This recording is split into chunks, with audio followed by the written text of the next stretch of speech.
If you look for it, every day has cause for celebration. Celebrate a friend for their promotion, baby wedding, life thing. Celebrate yourself for keeping the couch warm. It's no easy feat, especially if it's a big couch. Or maybe you just want to celebrate living in 2023, where you can get beer, wine, and spirits delivered from Drizzly in under 60 minutes without leaving said couch. So download the Drizzly app or go to drizzly.com. That's DRIZLY.com and get your favorite drinks delivered today.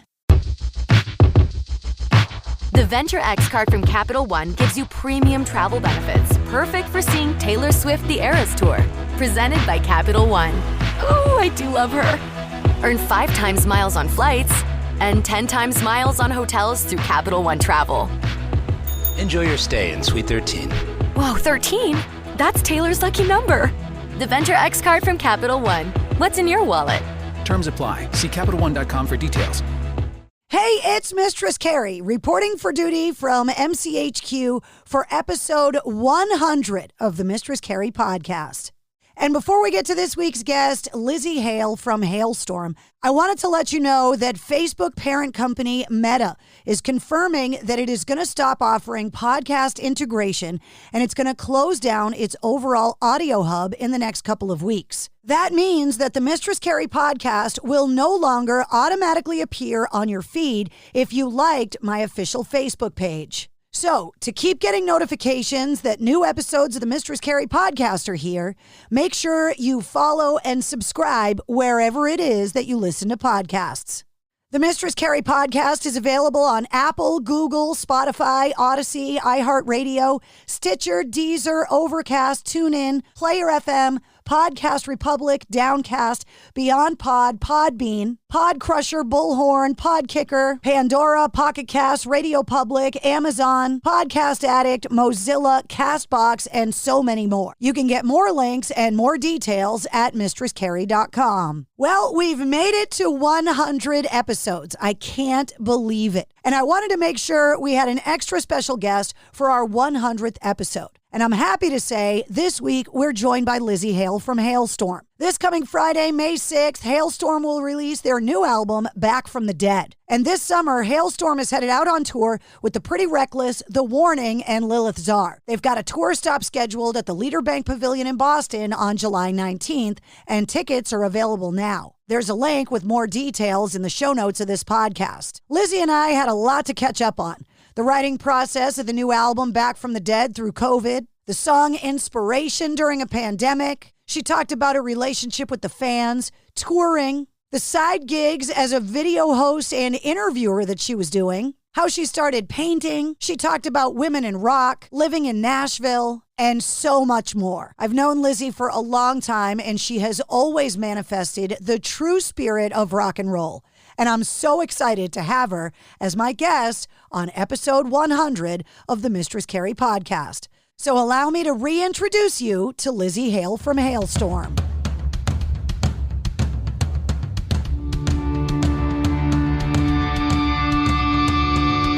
Hey, what's up? This is Sully from Godsmack. Strap on those boots, baby, because you are now in the trenches of the war room with the one and only Mistress Carrie right here on the Mistress Carrie podcast. What's up? This is Joe Rogan, and you're listening to Mistress Carrie. Her hair so lovely, pretty eyes. Hey, this is Brent from Shinedown, and you're listening to Mistress Carrie. Hey, Carrie, go put your bra on, girl. Hey, this is Steven Tyler, and you be listening to the baddest bitch in Boston, Mistress Carrie. What's up? This is Aaron from Stain, and you're listening to Mistress Carrie. Hi, everybody. This is Dave Grohl from the Foo Fighters, and you're listening to the one, the only Mistress Carrie. Hey, this is David from the band Disturbed, and you're listening to the baddest bitch in Boston, Mistress Carrie. Hi, Bruce Dickinson here from Iron Maiden. Yes, indeed, Miss Whiplash herself, Mrs. Carrie, is here to unchain your brain. Hi, this is Flea from the Red Hot Chili Peppers. You're listening to Mistress Carrie. This is Dennis Leary. You are listening to my favorite, Mistress Carrie. Hey, this is Corey from Stone Sour, and you're listening to, you have the privilege of listening to Mistress Carrie. Oh, God. Oh, yeah. Lzzy Hale! Yeah. What's going on? So good to see you, darling. It's so good to see you, too. Last time I had you on the show, you were on with Amy. Yes. And this is a big week for both of us because This week, your album is coming out. And this week, you are episode 100 of the Mistress Carrie podcast. What? Oh, I'm so honored. That's awesome. So I wanted to have you on the week of your album release because it's a big week for both of us. Congratulations. Congratulations to you, too. You hit 100. I mean, that's no small feat. That's a lot of talking, girl. That's a lot of talking. I've released 100 episodes, one every week. I haven't missed a week. And then there's been a bunch of bonus episodes and all kinds of other stuff. There's like 600 and something things that have come out on the podcast since COVID. It's kind of crazy. That's really crazy, dude. Yeah. That's awesome, though. So tell me about this whole thing that the album's coming out this week. Yep. And Amazing. You started working on this pre-COVID. Mm-hmm. How does that brick wall affect the writing process of a record when the world is totally fine and then the world goes insane literally overnight for you?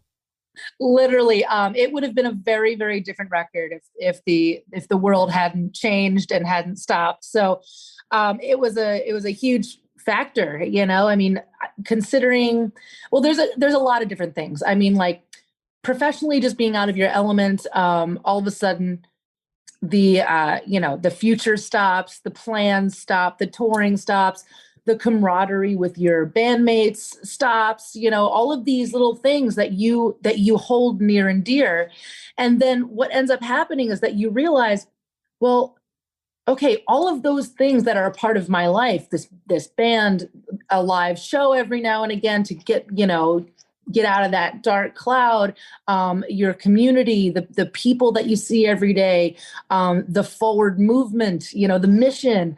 When all of that is taken away, you don't realize how much you use that to combat other things in your life. You use that as part of your therapy, as some of the tools in your arsenal to keep away depression and, anxiety and unsurety, and also that keep away that self-doubt. You have those little boosters every now and then. So really, I mean, with this album, the only weapon that we had left in our arsenal was just to write. And we didn't even know it because like everything shut down, and we had maybe some future plans of like, okay, when we get some songs developed, we'll go in the studio. But even that was super unknown. So you just have to put all of the puzzle pieces in your head, together through writing. And it's just, it was a crazy roller coaster ride. It really was. Is this record darker because of everything that you went through? Would it have been more of a party record if COVID hadn't happened? Probably. I mean, honestly, we didn't even realize, I think, until after we were listening to mixes, how heavy this record is and how dark it got. And I don't think we were consciously trying to do that, because sometimes you can go and be like, this is going to be heavy. But man, we had to put it somewhere. We can't lay it out on stage. So if it's a little angsty, that's why. I just talked to Dorothy recently, who, was writing a record at the same time. She said, I can't wait to hear the Halestorm record. She was talking about it. Awesome. And she was talking about that it was fortunate timing, that she was already working on a record when the whole world shut down. Do you see it as fortunate timing too, that you didn't get pulled off the road or have to race back to the States on tour in Europe? Exactly. I think there are a lot of silver linings to that. I mean, at first, like when lockdown first happened, like back in the good old days when we were all like in this together and like watching people freak out, online, we took it as like, well, I haven't had a vacation since 2015. So like, I live in Nashville, and some of the breweries ended up like delivering to our house. I'm like, what? This is awesome. Let's party. But yeah, as things like moved on, and then because we still had some pending dates, and all of these tours had to be canceled. We were supposed to go overseas. There were all these little things that we were going to be doing whilst peppering in writing a record. And so that wasn't happening. So it really just forced us to be creative, and it forced me to keep my hands busy because what is that whole thing, idle hands, devil's handiwork, or devil's workshop? It's very true. You couldn't just focus on the record though, right? Because you got to have time to kind of rest your brain and step away from it. Did you develop any new hobbies that are completely non-music related because you just got bored? Yeah, I dabbled in a bunch of different projects. I mean, they were all a little bit of an extension of what I do, but not necessarily performing. I got to try my hand at some hosting jobs. I got to be on the other side of the coin where you normally for 100 shows have been, which much respect, girl, because it is a lot harder to be the interviewer than it is to be the interviewee. Are you talking about the show No Cover? Yeah, No Cover. And then I ended up doing, I started hosting for a show on Access TV called A Year in Music. And then I also did my own show for a second, which I just focused a lot on mental health and called Raise Your Horns. And I got to interview, obviously all my friends like Amy Lee, but then also Alice Cooper was on my show and like a bunch of, that was really fun. Just little distractions. I did start dabbling into painting. I don't necessarily think I can call myself an artist, but it was fun to get messy. So yeah, I tried different hands at things. It is weird being on the other side of an interview, right? When you're prepping an interview. Tell me if I'm wrong. I think it's harder to interview someone that I know. Oh yeah. Because I'm always afraid I'm going to bring up something that I know in confidence because I'm friends with them. And then all of a sudden you're bringing up real shit in an interview that everyone else is going to hear and you're like, oh, does everybody else know that, or is that just me? I know. Well, the thing is that that particular interview, I ended up having to like remember that because so I got to interview Taylor Momsen of The Pretty Reckless, and during lockdown, she was my happy hour buddy, Zoom happy hour buddy for a while. So we would, get on, whatever, Zoom or FaceTime and like just talk about everything, like all the dirt. And so I had to like literally have like a notepad right in front of me, be like, don't do that. Don't talk about that. We're going to focus on this.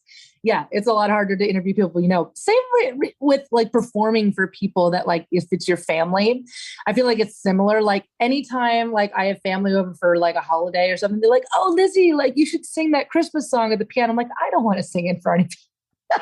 I'd rather sing in front of strangers, not people that like knew me in diapers, And I've done thousands of interviews in my career. I mean, I recently hit my 24 years on the air anniversary. It's going to happen. Thank you. It's going to happen where you ask a question that you wish you could shove back into your throat.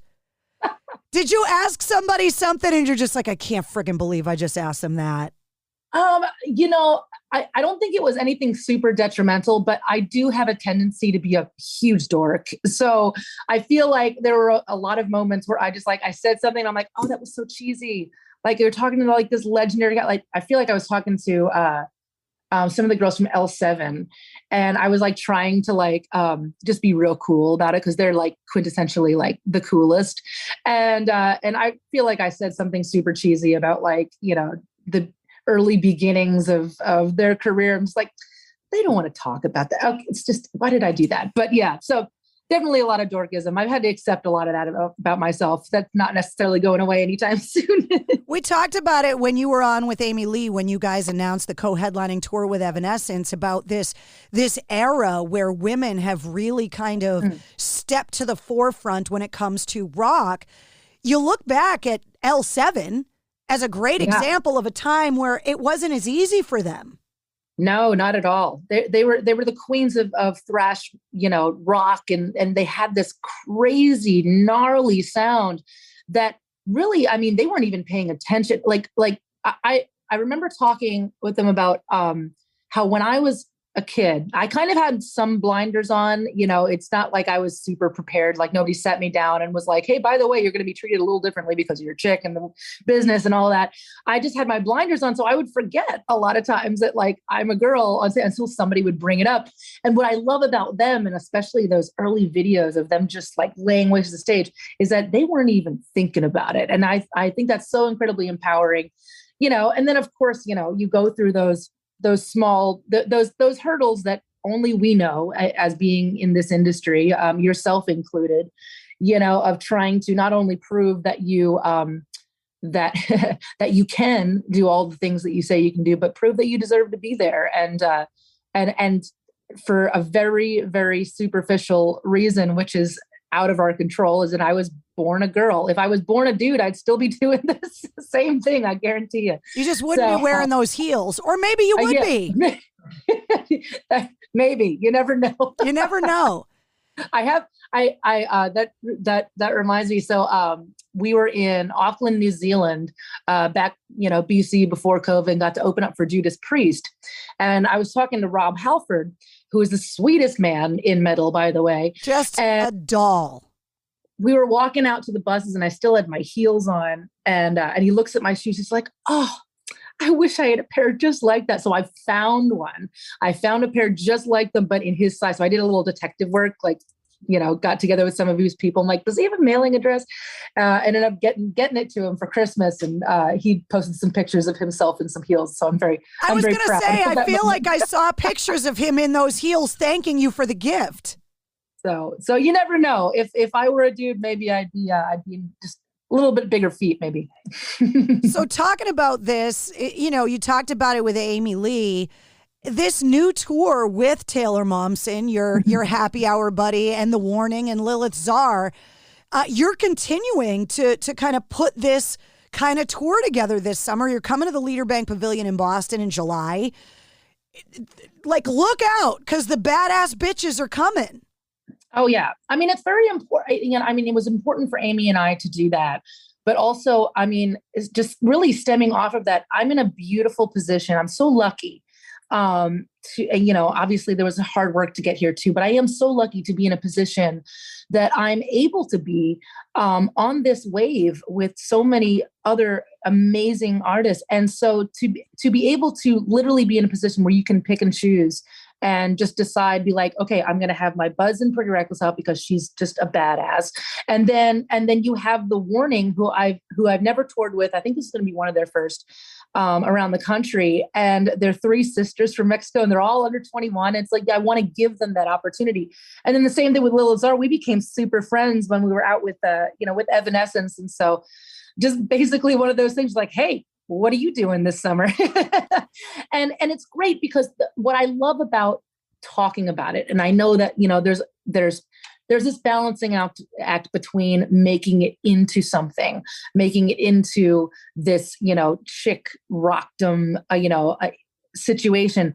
But I feel like we're in a time right now where we're putting all of that on a pedestal and really showing all of these young girls that no matter, regardless of whether you want to be a musician, you can look at every single one of us on stage and see yourself in every single one of us, and literally living proof that you can do anything that you want to do.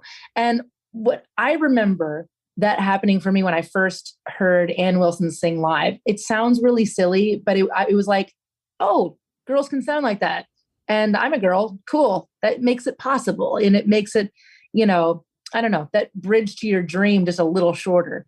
So I don't know. I love being that right now. And I feel like at this point in time, with all of the crap going on in the world, why not? Why not put that out there? So yeah. I just had Ann Wilson on the show. And I talked to her on Zoom, and I literally screamed when the Zoom window popped up and Ann freaking Wilson was sitting there. I was like, ah! I recently just got to meet her in person for the first time. And what a soft-spoken, lovely lady she is, and I feel like that's with most people who have very loud voices. She's very nice. And I was so happy that I was able to tell her that she was so monumental in I would not be the person or the singer that I am today without her. And also just thanking her for not giving up, because if that had been her narrative, if the narrative had been, Ann Wilson tried, and Ann Wilson, but it got too hard or people didn't take her seriously and she gave up, then that might've been my narrative too. But the fact that, they had to push through so much more than I've even had to push through. And it was because her and her sister broke that door down so that I could stumble through it, Well, one of the other things that I've noticed in all of the interviews that I've been doing recently, and you brought it up earlier, you are another artist I can add to the list of people that are making rock music in Nashville. Oh, hell yeah. What is going on in Nashville? It seems like rock musicians kicked the door in and they were like, that's nice, you guys have been making country music here, but we're coming in. We're taking over. Well, when I first moved here, I've been living in Nashville for about 9 years now. And everybody in my home state of Pennsylvania were like, why are you moving to Nashville? That's like country music town. And what I discovered that there's a huge rock and metal scene, but it was all underground. And now we're starting to climb up through the sewers, man. It's really cool. And everybody's moving here, and there's like, what an amazing community. I remember, I think within the first year that I moved here, I found myself on stage at this small club called the Mercy Lounge. And there was Kip Winger, the original Joan Jett and the Blackhearts drummer, Rachel Bolan from Skid Row on bass.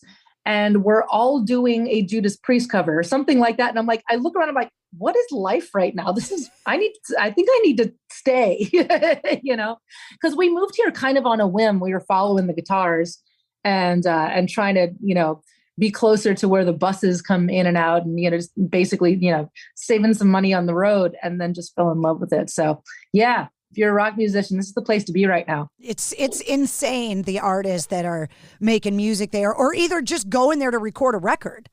Oh yeah. Yeah. I mean, there's studios I think there's more studios than churches, and there's a lot of churches and some of the churches turned into studios. So it's such a weird kind of community too, because it's based on the art of songwriting, but they churn it out like a factory product. It's so strange the way that it's structured creativity. It is. And I've dabbled in some of that scene, and it's just a rotating door, and everybody wants to stop at 5 because that's beer o'clock. But I remember, there are certain small communities and people that get together that try to get together and write something really meaningful. And then there's the other side of that where it's just like, I'm writing a song to write a song, which, as an artist, I do tend to do that as an exercise to keep that, to keep the wheel greased, as we say, I guess. But when you're sitting down to kind of write your actual record, you can't just write songs just for the sake of the fact that they're songs and not really have something connected to it. So there is a grand balance out here. But yeah, that's it. I mean, it's definitely one of those when and now all 4 of us are out here, and anytime that we go to a bar or or a restaurant, and like somebody will ask like, oh, are you guys in a band? It's like, yeah. It's like, oh yeah, me too. No, it's like actors in Hollywood. Like everybody's a musician, everybody's a songwriter, everyone has something going on for them. So whereas when I was growing up in Pennsylvania, it's like, if you say that you're in a band, they're like, do you know Metallica? I'm like, no, I don't know. I'm playing the corner bar, I don't know Metallica. I'm so fortunate with what I do to be surrounded by these creative people, and the art of songwriting, the actual craft, fascinates me because I can't do it. So I ask songwriters this question, and the answers are always fascinating. So I'm going to pose it to you. As a songwriter, and this is a songwriting question, give me an example or two of a song you think is so well crafted that you covet it and wish you wrote it. And I don't care the artist, I don't care the genre, but I want you to break down why it's brilliant songwriting from a songwriter's perspective.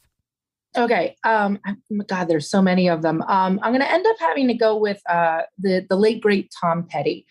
And it's probably, let's see, there's so many great songs. I mean, Wildflowers is amazing, but let's go with, I just heard recently Angel Dream. And for me, the mark of a great songwriter is to write something that's so incredibly specific, yet so incredibly broad at the same time. Because at any point in time, I can hear that song and it means something different. Is it a love song? Is it something, did somebody die? Is somebody with him now? Is it for his wife? Same thing with Wildflowers. Are you letting somebody go? Are you letting somebody in? And my theory on this, and this is something that I keep rediscovering, and I keep trying to have as kind of my mission statement every time I sit down to write a song. If you are writing from your core, your seat of your emotions, if you are writing from an intimate place, from a personal place, writing about what you know, that's something that people say, around here all the time, write what you know. Don't try to write something for your audience. Don't try to write something for the radio, because that's going to end up kind of squishing the meaning, or, or watering it down, so to speak. But what happens is that when you write from your core and you write from that fundamental truth, what happens, I don't know why I'm zooming out right now. Cameras. Wow, we're like Wayne's World. I know, that's what I was thinking too.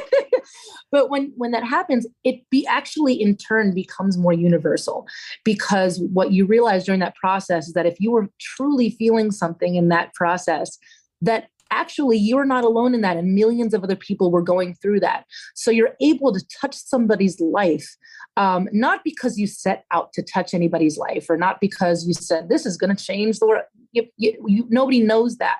But because you were writing from you, you inadvertently found out that you were not alone in your feelings. And then all of a sudden that opens up the whole world. And I feel like Tom Petty really, as an American songwriter, just hit the nail on the head in so many different of his songs. That's why it's so well crafted. But of course I could say the late, great Jeff Buckley as well, or even Pearl Jam, where it's this feeling, and they're able to keep that thing churning. And that's part of the 90s too, between, Pearl Jam and Alice in Chains. They wrote in a very vague way, whereas like really you can interpret the lyrics however you want to. Yeah, there's no hidden meaning in girls, girls, girls. But no disrespect to Motley Crue, but it's just a different style of writing. It is. And believe me, I'm all right with that as well. For heaven's sake, I have a song called Apocalyptic, where I literally say red handprint across my ass. You can't really say that was what did she mean by that? Super deep moment, but yeah. So sometimes you got to just party. You're part of this group of people and bands that can say that started at such an early formative age. There are certain Brad Arnold from Three Doors Down, same kind of thing. The Days of the New Guys that started like in high school. And it's like, think of another job, career choice where you can make the decision that early on and not regret it. Right. I know. I think about this far too often, especially this year, because my little brother, who is also in my band, for those of you watching, he's my drummer. He and I did the math. Apparently 2022. So on August 9th will be the 25th anniversary of our first show ever as Halestorm. And that was when I was 13 years old. So technically I've been in this band longer than I haven't been in this band. So when people ask me like, well, what else would you have done? I'm like, I don't even know, because I literally chose this right after I was going to be a forest ranger or something when I was 9. So it's like, which didn't work out, by the way. I wanted to be the girl on the trapeze at the circus. Obviously that didn't happen. There's still time. Yes. There's still time. Never say never, Carrie. Yes. You never run out of dreams. But it's a beautiful thing. And I feel like in a lot of ways, music chose us, not the other way around. And the fact that we're still doing it, the fact that we still like each other, the fact that all four of us, the current members, Joe, Josh, RJ, and I, we've been together since we were late teens. I was 18, 19 when we all met. And RJ was always with me. And so that was 2003. So like we haven't killed each other yet in that aspect either. So one of our bigger accomplishments. What would that 13-year-old girl say, not only about the success of Halestorm, but the graphic novel, the TV hosting things you got going on, that you'd be on a tour with all, I hate to use the term with the bunny ear quotes, female-fronted rock bands? Yeah. Like, could that 13-year-old Lzzy Hale, could she have even imagined? Absolutely not.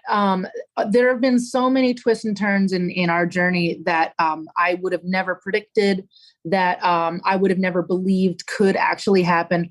But there is a difference between believing that you're capable of maybe great things, but then things actually happening.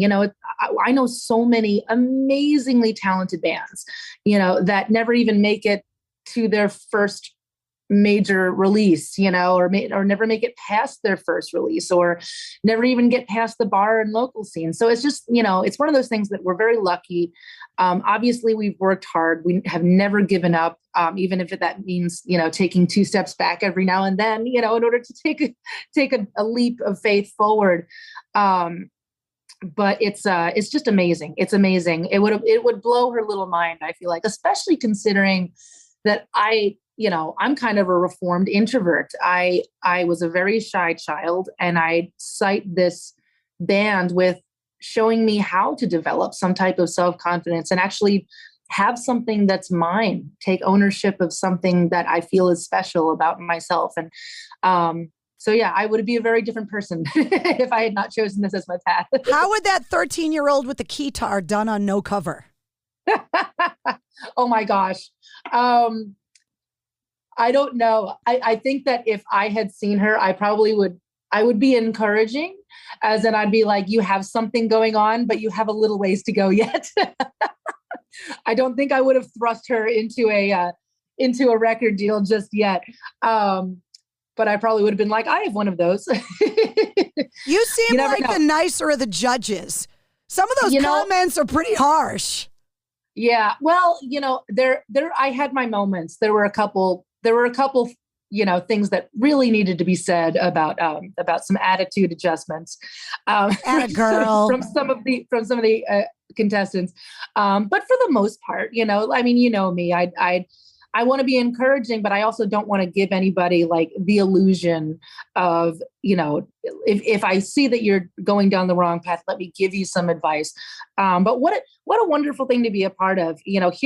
Here we are, all walks of life, myself, Gavin Rosdale, Alice Cooper, Tosin Abasi, and Bishop Briggs, and all able to, we're all on different tiers in this business, and we've all learned so much, from our early beginnings. So to be able to just kind of unpack some of that for some of these young artists, for me, it was kind of a win-win for all of them, regardless of whether they took, home the big prize or whatever. It's like they get to have advice straight from the horse's mouth, Mr. Alice Cooper, who's been doing it for, ever. So it's longer just, than we've all been alive. Like he's still doing it, man.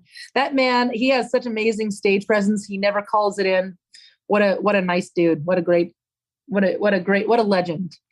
Before I let you go, you guys were some of the first bands to go out on the road, even before, kind of the world really opened back up again. What has it meant to you? Because I talked to you about this before you and Amy went on the tour, so I'm curious what your reaction is now. What was it like for you to finally get to be with the fans again in person? Like, what was that reunion like for you? Oh, it was amazing. Well, first of all, my beautiful panic, which is still a little bit of nerves that usually starts about 10 minutes before we go on, or that used to be how it is, started like right after sound check. Like in those first couple shows, I'm just like, oh my God, it's real. It's real. We're actually have a show. Do I know my parts? Oh God. But what's changed for the better is that we are all completely appreciating and living in every single moment, like not just what's on stage, but everything that goes on backstage, all of the just being together and being able to say that we're a band and be able to step out there and play in front of people. That's just different now. A lot of the things that maybe I would have been preoccupied with, which is like, oh, am I going to hit this note or am I going to do this? And it's like, you know what? Let's just go up there and just lay everything out on the stage and play a show like it's going to be stolen from us again. And that's what we've been doing. And there's a difference with the audience too. The audience is living the exact same way. I mean, they're going to these shows like it's their last show. And so it's like the whole place just kind of levitates. And there's this immense feeling, almost this war cry of survival and unity and togetherness. And, like you said, that communion, that fellowship that you get to have with everybody. And it's just magical. And it's not like I didn't know that before. I don't think we've ever really taken a whole lot for granted, but you have this just great appreciation for what music has done for you and continues to be that keystone in your life. And so, yeah, I'm very happy. I'm very proud to be a rock fan. I'm proud to be a rock musician, and I'm proud to still do some gigs. Do you have that nervous feeling about the release date coming up? Like, does it make you a little nervous about how the record's going to get received? A little bit. It's a little nerve-wracking, but it's more excitement. It's like, I can't believe that we're going to be releasing a record. It's happening, and I was thinking about that because, as is tradition, on the release day, I'm probably going to go to at least 2 of the local shops around here and buy the album, as is tradition. I love that tradition. But every time I think about like seeing it in person, like in a store with like a sticker that says for sale, I get like emotional about it. So I don't know whether there's going to be like just being misty or if there's going to be tears. I don't know. It's just been a long road to get here. So it's going to be kind of a relief to have it out there and have it received. But I'm so proud of it. And I know that not only our fan base that has been following us for years and everybody who's just been maniacal and coming to 8 shows in a row and doing the whole thing, not only those people, but even if you're hearing Halestorm for the very first time, I feel like you're going to see a lot of yourself on this album and crank it up. Damn it. Well, I can't wait to see you at the Leader Bank Pavilion. It's such a great outdoor venue in Boston, right on the harbor. It's like... one of my favorites. Right downtown. It's so nice. It's going to be so much fun. I'm very much looking forward to that show. There's something about playing like right next to the harbor there. It just like makes you feel special. And I don't know, just something about it. I'll bring you some tea. You can toss it in. Yeah. All right. We're going to need a bucket full of tea bags. Well, congratulations. I'm so happy for you that the record's coming out. And I will see you with the Pretty Reckless and the Warning and Lilith Czar coming up in July at the Pavilion. It was so good to see you. So great to see you too. As always, a pleasure. And congratulations, 100 shows. 100 shows. Woohoo! All right, I'll see you later, Lzzy. Thank you. All right. Love you, darling. Love you too. We'll see you soon. You got it. There she is, the one and only Lzzy Hale, my guest on episode 100 of the Mistress Carrie podcast. The new Halestorm album, Back from the Dead, is coming out this Friday, May 6th. And you can see Halestorm on tour this summer with the Pretty Reckless, The Warning, and Lilith Czar. They're making a stop in Boston at the Leader Bank Pavilion on July 19th. There's a link in the show notes of this podcast to give you more ticket information. And while you're there, check out the corresponding playlist. I make one for every full-length episode of the podcast, and it is filled with the music that we talked about. Both the new Halestorm and all of the other artists that we talked about in the interview. And don't forget, if you liked what you heard, subscribe and follow the Mistress Carrie podcast. Meta is pulling the automatic podcast feed off of Facebook pages in the coming weeks. Just search the Mistress Carrie podcast wherever you listen to podcasts. And there's always links at mistresscarrie.com. While you're there, check out my online store, my blog, my photo gallery, and the event calendar with all of the concerts and events coming to New England in the coming year. And I want to send a special happy Mother's Day out to all of the moms, including the best mom in the world, mine, although I may be a little biased. The Mistress Carrie podcast, a proud member of the Pantheon Podcast Network. The Venture X card from Capital One gives you premium travel benefits, perfect for seeing Taylor Swift the Eras Tour. Presented by Capital One. Ooh, I do love her. Earn 5 times miles on flights and 10 times miles on hotels through Capital One Travel. Enjoy your stay in Suite 13. Whoa, 13? That's Taylor's lucky number. The Venture X card from Capital One. What's in your wallet? Terms apply. See CapitalOne.com for details. By now, you know that sound. It's the sound of the Home Depot. But what about those sounds? Those are the sounds of an LG wash tower with ultra-large capacity, serving up a powerful yet gentle clean in just 29 minutes. Making this the sound of savings on the best appliance brands. The Home Depot. How doers get more done. Get up to 25% off the LG wash tower with ultra-large capacity and reduced wash time. Pricing valid January 5th through January 25th, 2023. Gas Dryer Extra. U.S. only. See store or online for details.